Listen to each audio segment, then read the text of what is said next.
Is your upper body feeling out of whack, off balance, twisted, tight, or limited? Then I want you to grab a yoga block and a chair and join me. Put your legs over a chair, place a yoga block between your knees, and let's bring our knees a little bit closer towards our chest. So our hips are now in a little bit more flexion. Hold on to this block at about 20% of your strength. We're gonna start with both elbows directly out to the side and begin by dropping the fist down towards the ground. Don't force it. This is gonna internally rotate the shoulder. Then we're gonna externally rotate the shoulder. Like a snow angel, bring both arms overhead to touch. Bring both elbows back down to the starting position. Forearms pointed straight up in the air. Move both hands to interlace fingers together, keeping your arms straight. Bring both arms overhead.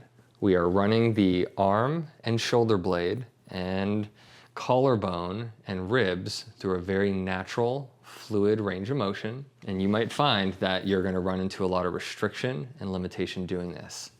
Don't force through that. Listen to your body, and over time, these little rotations and gliding and arm pullover mechanisms are gonna get a lot easier. When we internally rotate the shoulder, we're not trying to throw the shoulder forward. That's compensation for the dysfunction of that shoulder not being able to internally rotate. Listen to your body and do what you can.